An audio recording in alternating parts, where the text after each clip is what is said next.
मतलब ये 3 महीने ब्याज कितनी देवे गवर्नमेंट ने? ब्याज तो लिखा रही है नहीं, तो माने ब्याज हमें तो पैसा थोड़ी देवे, तो ब्याज रुपये हूँ माने पेमेंट हो जावे। बताओ सही है कि नहीं है? 3 करोड़ ठेको ली, 3 करोड़ परेशानी घर में जमे आने। नाराजगी ऐसे हमेशा हड़ताल होती है, ये तीसरी बार हड़ताल है इस महीने की। तो हमें ऐसा बोला जाता है कि अभी हड़ताल समाप्त की जाती है, अगले 1 तारीख से 7 तारीख तक पेमेंट आ जाएगा और फिर अपन एक बात है कि अपना पेमेंट आ जाएगा, फिर हड़ताल नहीं करनी है। फिर वही कंडीशन हो जाती है। आज लगभग 3 महीने हो गए हैं, हमारे ना तो पेमेंट का पता है, ना पीएफ का पता है, ना एरियर का पता है, ना बड़े हुए पैसे मिलते हैं। 6,000 में हम यहाँ गधों की तरह काम करते हैं। खटक और मेरा नाम है आदित्य। इस वक्त मैं खड़ा हूँ मथुरा दास माथुर अस्पताल, जहाँ पर लगभग 3 दिनों से आके जो ठेका कर्मी है वो हड़ताल पर है। आइए जानते हैं कि उनकी क्या मांगे हैं, कौन सी मांगों को लेकर वो हड़ताल पर है और उनकी यहाँ के सुप्रीडेंट साहब जो है उनसे जो बात हुई है, किन किन मांगों पर सहमति बनी है। सर आप मुझे बताएं पहले कौन सी मांगे थी जिनको लेकर आप सारे ठेका कर्मी जो है धरने पर बैठे थे? हमारी मुख्य 4 मांगे हैं जो आपके साथ मैं बताना चाहूँगा। सबसे पहले है बकाया वेतन के रिगार्डिंग, जो मैं आपके सामने बता रहा हूँ।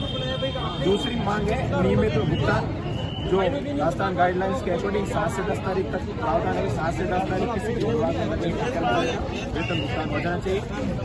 और तीसरा पॉइंट है हमारा पीएफ और ईएसआई नियमित कटौती हो, जिन लोगों की नहीं हो रही है तो उनका नियमित कटौती हो।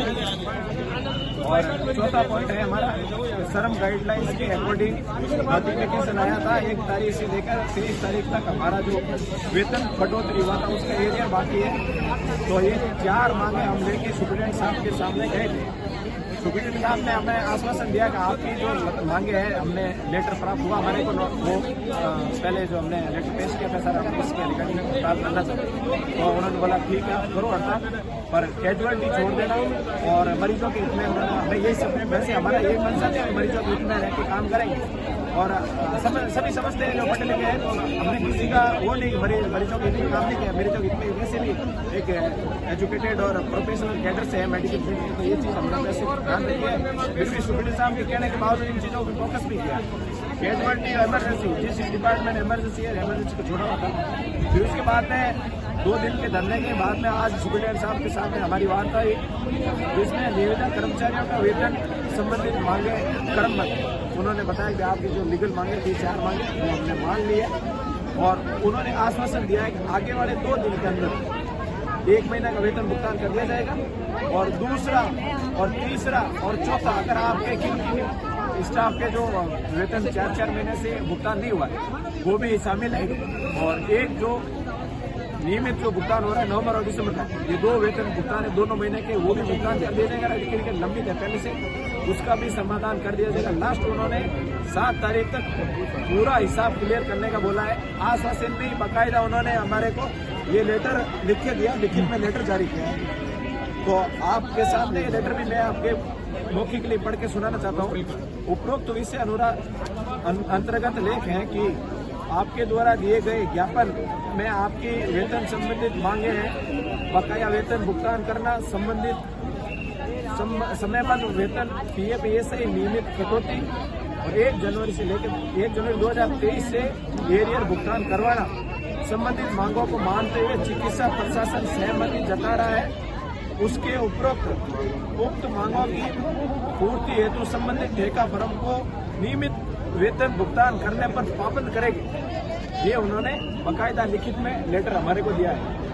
और उन्होंने ये भी बोला है अगर जैसे आप धरना स्थगित करना चाहते हो तो अच्छी बात, अगर नहीं भी करना चाहते हो तो हम आपको फोर्स नहीं कर रहेगा आज के आज आप हड़ताल खत्म करो।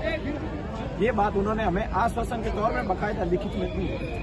बहुत बहुत धन्यवाद, आभार। अब ऐसा है हमारे को कोई शौक नहीं आता हड़ताल करने से, हमारे को वो भी नहीं है कि किसी मरीज को परेशान करना, लेकिन पिछले 3 महीनों से हमारा पेमेंट भुगतान नहीं हो रहा है। इसकी वजह से आज हमने मुर्दा उठाया है। पहले भी हड़ताल की लेकिन कोई जवाब नहीं मिला, आज भी वही कर रहे हैं। लेकिन कंपनी वाला बोल रहे हैं कि भाई मेरे जब तक प्रशासन मेरे को 2.5 करोड़ नहीं डाले जब तक मैं आपको पेमेंट नहीं दे सकता हूं। और यहाँ प्रशासन बोल रहे हैं हमारे पास 50 लाख में हमारी लेबर का पेमेंट नहीं हो सकता सर। इसलिए हम लोगों ने ये मुर्दा उठाया है कि भाई हमारा पेमेंट भुगतान किया जाए, तब हम जारी ये हड़ताल छोड़ देंगे यहाँ से, नहीं तो जारी रहेगी हड़ताल। तो साहब सहभागिता नहीं दिखा रहे हैं, धरने से उठ के आ गए हैं, नाराजगी दिख रही है। नाराजगी तो सर ऐसा होता है कि प्रशासन बराबर जवाब नहीं दे रहा है ना, इसलिए तो हमारे मरीज परेशान हो रहे हैं। तो हम तो वापस काम पे जाएंगे ना फिर, और यही लपड़ा होगा ना, क्योंकि हमारा पेमेंट भुगतान कर दो तो हम तो 5 मिनट बिगड़ जाएंगे यहाँ से। कोई हड़ताल की जारी नहीं रखेंगे हम लोग।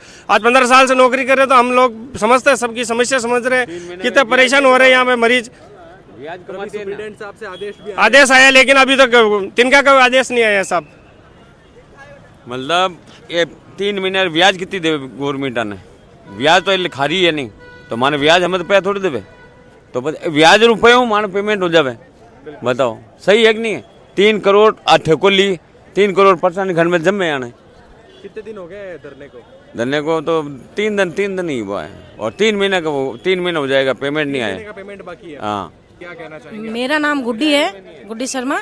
मैं यहाँ 10 सालों से ड्यूटी कर रही हूँ ना, हमें मतलब कंटिन्यू पेमेंट भी नहीं मिलता, टाइम टू टाइम नहीं मिलता है। 1 तारीख से 10 तारीख तक बीच में हमें पेमेंट मिल जाता है ना, तो हमारे बच्चों की मतलब केयर अच्छे से हो जाती है। हम इसलिए यहाँ ड्यूटी करते हैं, ठीक है। मैं महिला अकेली हूँ, मेरे घर में कमाने वाली अकेली हूँ, इनके घर में कमाने वाली ये अकेले हैं, इनके बच्चे भी नहीं हैं, और प्लस इनके हस्बैंड को मतलब कैंसर की बीमारी है, और 3 महीने पेमेंट नहीं आता है, तो हम घर वाले क्या करेंगे? हमारे बच्चे क्या खाएंगे? अभी सुप्रीडेंट साहब से बात हुई है, आदेश जारी हुए हैं आपकी? हमें ये बार बार बोला जाता है हड़ताल करो, फिर हड़ताल होती है, फिर ये जानबूझ के मतलब कुछ ना कुछ लोग बिक जाते हैं इसके अंदर, और फिर हमें इस मतलब मुद्दे का ना वो बना दिया जाता है, हमारे साथ शोषण हो रहा है, जैसे कि भाई पेमेंट टाइम पे नहीं आता है। तो अब क्या आदेश हुए हैं? पेमेंट आने के आदेश हैं? ये आदेश देते हैं, हमेशा आदेश देते हैं, ना पेमेंट आता है हमारा। में भी आदेश आए हैं? हमारा कोई पेमेंट नहीं आता है, मैं ये बोल रही हूँ। जो आएगा फिर कटा के 5,700 6,000, इससे ज्यादा पेमेंट नहीं आता है। और अगर हम 30 के 30 दिन ड्यूटी करते हैं, एक दिन भी अगर छुट्टी लेना पड़ता है ना, तो हमें 4 जनों को पूछना पड़ता है कि भाई आप लोग हमें सहयोग करोगे क्या, हमारी ड्यूटी करोगे क्या, फिर हमें छुट्टी मिलती है कहीं जाके।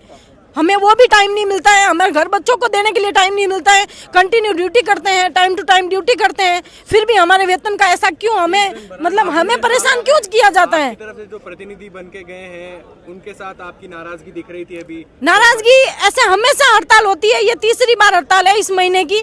तो हमें ऐसा बोला जाता है कि अभी हड़ताल समाप्त की जाती है, अगले 1 तारीख से 7 तारीख तक पेमेंट आ जाएगा, और फिर अपन एक बात है कि अपना पेमेंट आ जाएगा, फिर हड़ताल नहीं करनी है। फिर वही कंडीशन हो जाती है। लगभग 3 महीने हो गए हैं हमारे, ना तो पेमेंट का पता है, ना पीएफ का पता है, ना एरियर का पता है, ना बड़े हुए पैसे मिलते हैं। 6,000 में हम यहाँ गधों की तरह काम करते हैं। कोई है नहीं, कोई $8 है नहीं। 8 साल की महिला है जो यहाँ कंटिन्यू 12-13 साल से ड्यूटी कर रही है, ना इसके पास कुछ है, ना इसके बच्चे हैं केयर करने के लिए। आप भी सैलरी नहीं आई 3 महीनों? नहीं आई खान कहीं आओ